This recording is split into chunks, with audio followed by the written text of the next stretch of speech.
Hello everyone, welcome. This is Chelmsley Wood Baptist Church online Sunday morning, or whatever order we normally put those words in. Sunday morning on, is it Sunday morning online? Hello, welcome to Sunday morning online with Chelmsley Wood Baptist Church.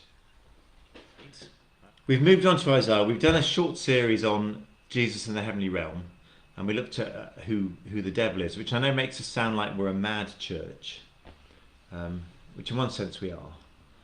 But I like to think in a good way. So we kind of looked at that, and now we're doing some chunky kind of Bible study stuff now, looking at the Isaiah. And if you Isaiah is proper chunky Old Testament, solid prophet. You imagine, big beards and robes, don't you? And there's temples and fire and God speaking in a booming voice. It's all proper Old Testament stuff.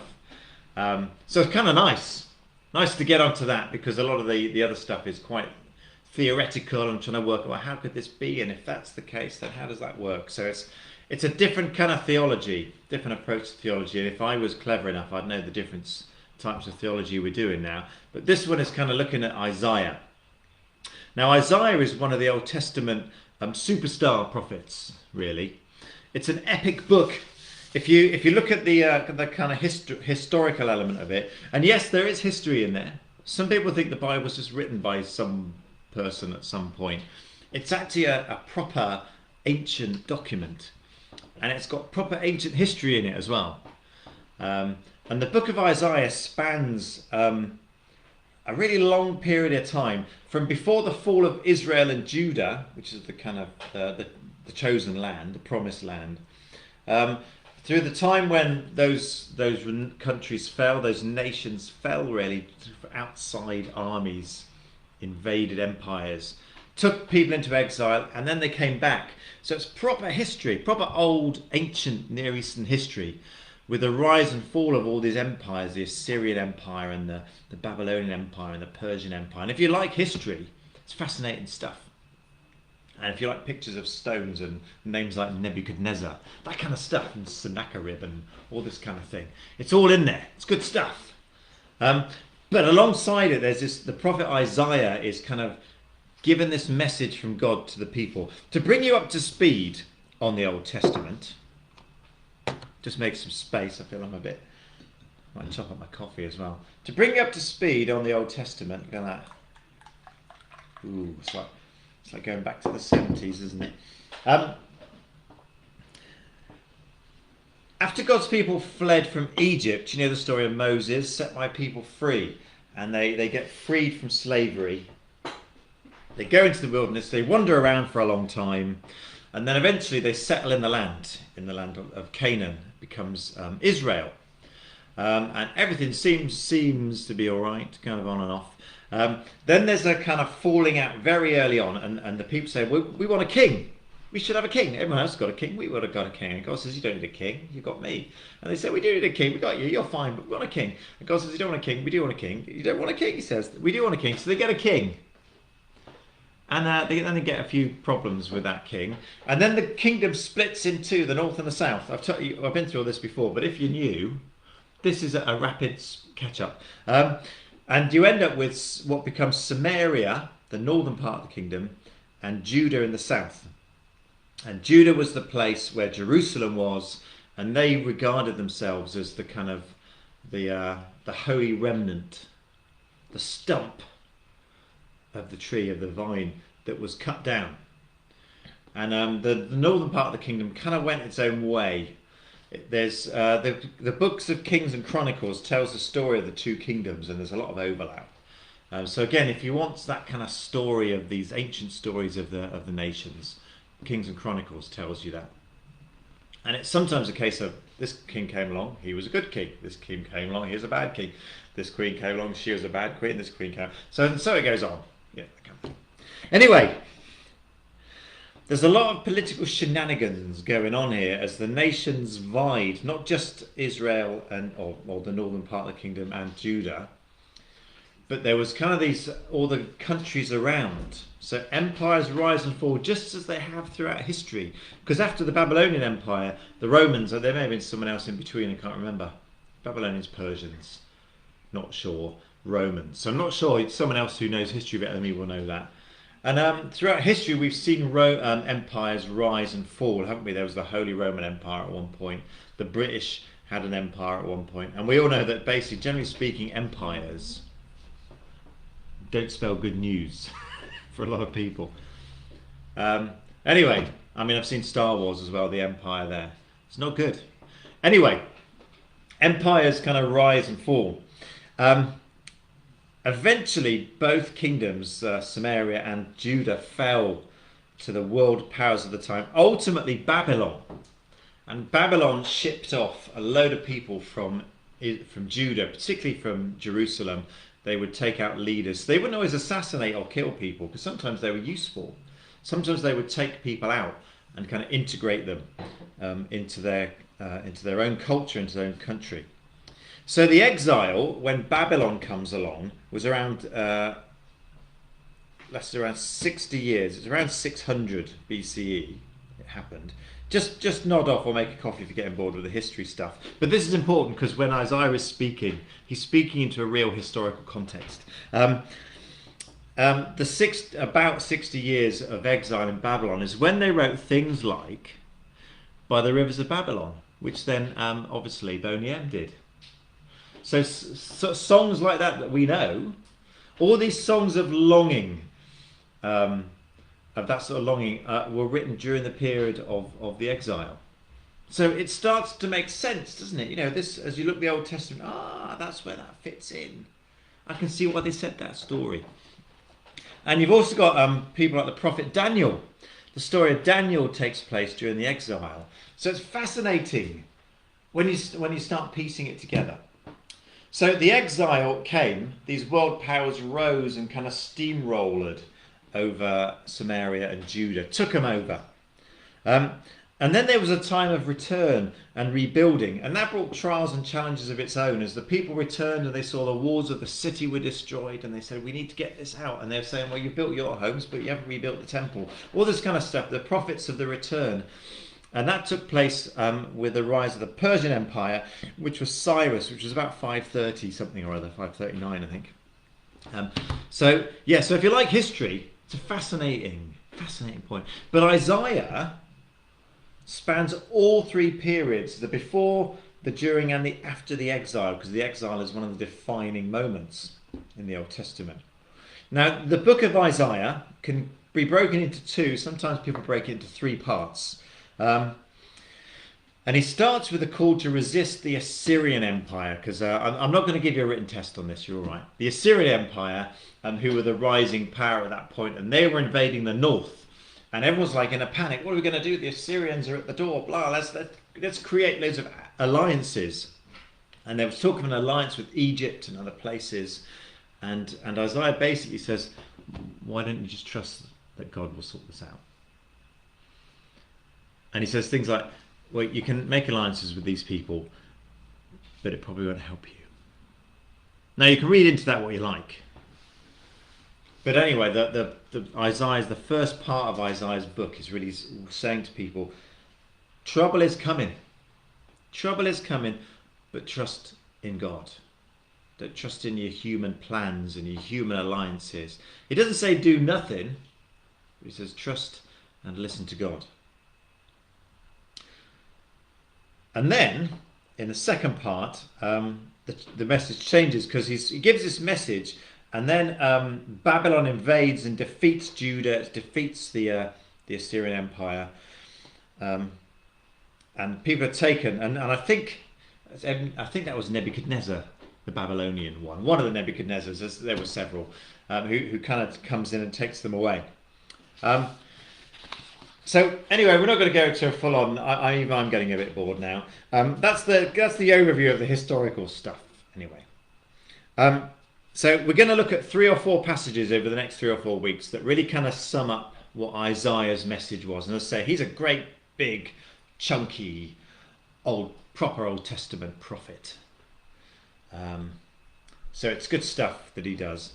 In essence, if you want the summary, and then you can take 3 or 4 weeks off if you like, Isaiah's message is in 2 parts. One is, misfortune is coming, doom is on its way. That's the first half.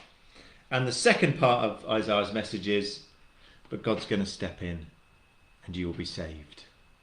So there you go. If anyone says, what's that? You know that prophet Isaiah? You know when you're down the pub 2 meters away? And they go, well, what was Isaiah going on about? You can go, well, first of all, it was doom and misfortune. And the second part was, it's going to be all right, God's here. There you go. Anyway, shall we jump in? That's enough of me going. Well, I'm not going to stop going on, let's face it. Let's read Isaiah chapter 5, verses 1 to 7. Isaiah chapter 5, verses 1 to 7. It's good, this.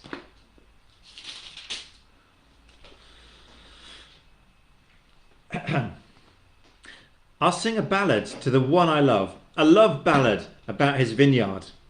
The one I love had a vineyard, a fine, well-placed vineyard. He hoed the soil and pulled the weeds and planted the very best vines. He built a lookout, built a wine press and a vineyard to be proud of. He looked for a vintage yield of grapes, but for all his pains, he got junk. Now listen to what I'm telling you. You who live in Jerusalem and Judah, what do you think's going on between me and the vineyard? Can you think of anything I could have done to my vineyard that I didn't do? When I expected good grapes, why did I get bitter grapes? Well, now let me tell you what I will do to my vineyard. I'll tear down its fence and let it go to ruin. I'll knock down the gate and let it be trampled. I'll turn it into a patch of weeds, untended, uncared for. Thistles and thorns will take over. I'll give orders to the clouds. Don't rain on that vineyard ever. Do you get it? The vineyard of the God of the angel armies is the country of Israel. All the men and women of Judah are the garden he was so proud of. He looked for a crop of justice and saw them murdering each other. He looked for a harvest of righteousness and heard only the moans of victims. It started so well, didn't it?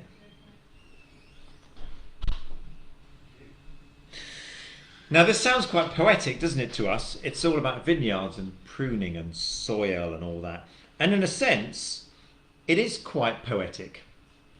I think for us in a country that doesn't have vineyards, it sounds really nice, idyllic almost. But it's also Isaiah's also describing the everyday lives of a lot of people in Judah at that time. This is what they knew. This was their life. And God loved it. In fact, despite the ordinariness of it, God elevates it into a song. I'll sing a ballad, it says in this translation. So God says, this is such a wonderful life. It's such a wonderful thing. I'm going to sing about it. Because songs generally are celebrations, aren't they? They're about victories and about good things. The life that God had given his people was something to be celebrated, revelled in. And it was more than that. It's not a legal arrangement or a rent. God says, I'll rent you my vineyard and then we'll see how it works out. It's an arrangement between God and God's beloved. It's a gift from God. But things don't go so well because despite all of God's best efforts, all the tender care and affection, the grapes that it produces are sour and feeble. Despite all the best setup, all the time, the vineyard fails to produce. So what's going to happen? It's going to be destroyed. The fence will be taken down, the walls kicked in, the land left to grow brambles and thorns, and it will shrivel up, dry out. Because a vineyard that produces no crops, well, it's no use. It's a chocolate teapot. It's a bicycle for a fish. It's like a lottery ticket for someone who's just died. It's like a traffic jam when you're already late. It's like a low smoking sign on your cigarette break. It's like 10,000 spoons when all you need is a knife. Or is that irony? I don't know. Anyway, what's the point of a vineyard that doesn't produce good grapes?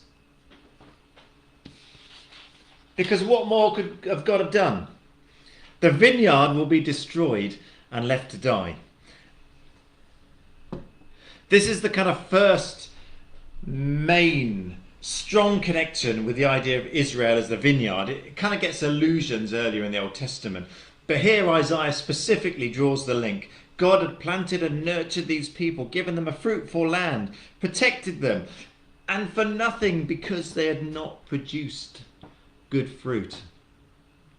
What more was there to do? Why? Why has this happened? What had happened?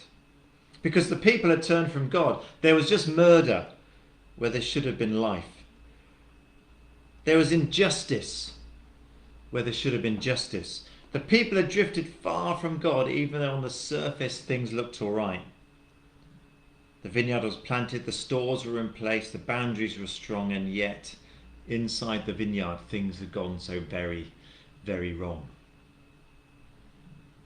And this is a common cry. If you look at the Old Testament prophets generally, most of the pre-exilic ones, the ones just before the exile, are saying this: God's given you so much and all you've done is you've thrown it away.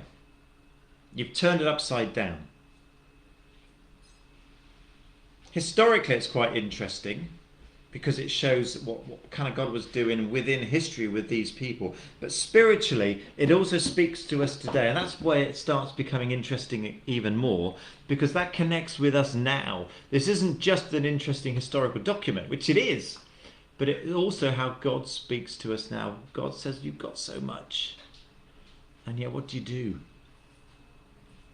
Is our day a song that God can sing?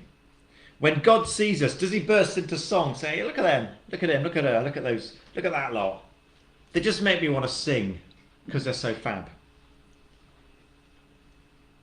And although there's a message of misfortune coming, it's in the context of being beloved as well. This isn't random lightning bolts from an angry God.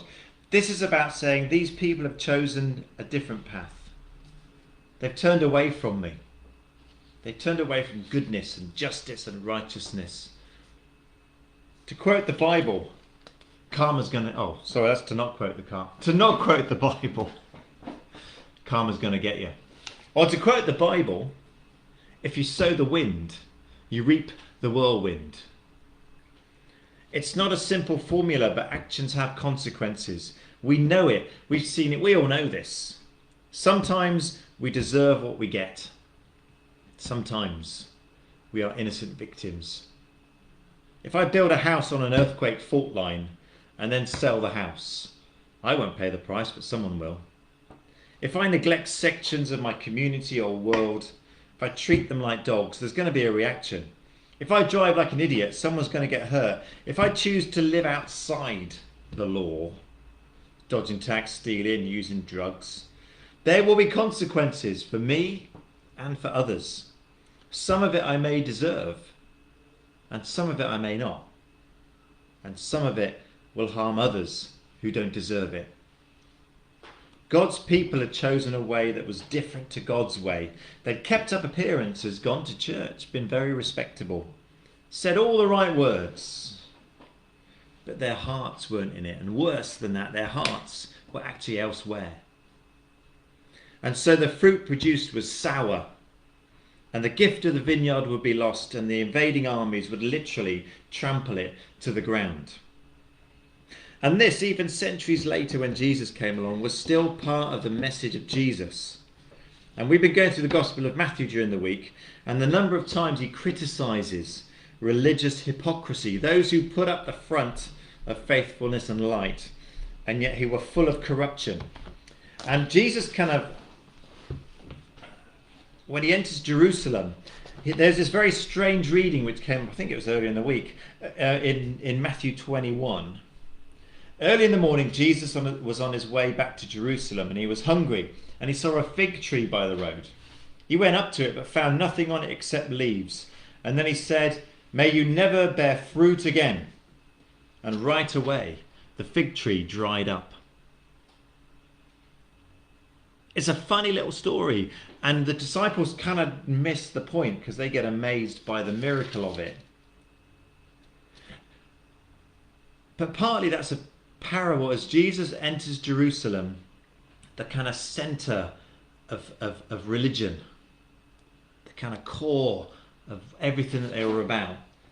He's revealing that actually there's nothing here. There's nothing here anymore of God. And it's going to shrivel up. Doom is coming, says Jesus.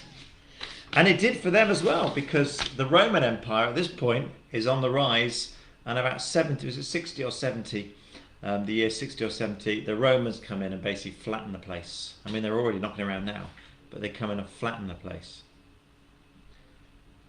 The question for us, I guess, because it has to connect now, otherwise what's the point? As we begin these next few weeks looking at Isaiah, how can we be fruitful for God? How can we ensure that we aren't sour grapes, but a rich, deep wine? And I think the New Testament sums it up when it talks about the fruits of the Spirit. What do we see growing in us, out of us and around us? Is the vineyard that we're in fertile and rich? Whatever that vineyard may be for you. It may be your home life or your work or your social life, our life together as a church. Wherever these places are that we find ourselves, are they rich with good things that God can give us? What fruit can you see growing?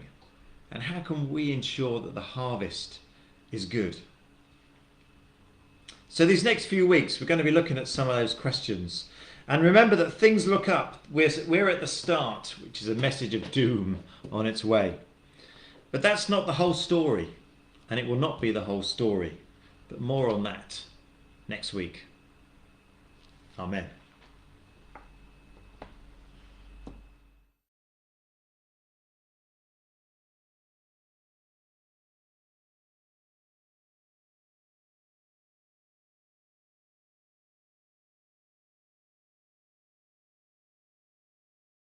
Paul. Put me some cushions out. I'm just going to swap cushions. No. This isn't part of the service. No. No, good. I should have sorted this. It's like the princess and the pea. How are people? Well, it's good, isn't it? This is nice. Do you know the biscuit tin's gone, Esther? No. Okay. No, I probably shouldn't eat. I have had biscuits, and I think people are sick of watching me eat on here. Not done. I have had breakfast. I watched back because I was doing a video of the trying to collate this for people that can't get online, and I watched that one where I was eating an egg. It wasn't good, was it? I'm not going to do that again to you. So that crunching, it got on my nerves. Well, this is nice, isn't it? It's a lovely day out there. Thank you for staying in. And if you're sitting in the garden, of course, you could be on your patio, couldn't you? Having sort of freshly squeezed grapefruit juice and maybe some salmon and scrambled egg on a baguette or a bagel, couldn't you? In the sunshine. Or you could be eating Cocoa Pops with milk that's just about to go off. With it all running down your dressing gown. That's what my mornings are more like. I like the idea of sitting in the sunshine on a continental piazza, but the reality is very different.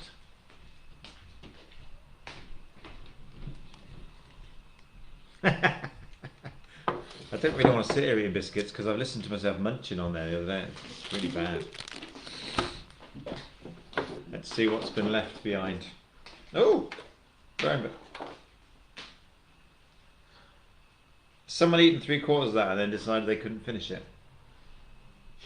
No, it broke it into like 3 pieces. So why didn't you eat all of them?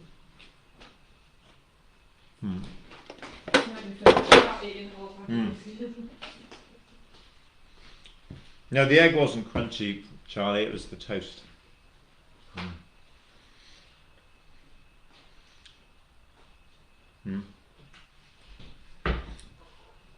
Although last Easter, crunchy eggs were very popular, weren't they? Do you remember? Or was that just in this house? What? Crunchy eggs. Not crunchy eggs. Crunchy eggs. At Easter, crunchy eggs.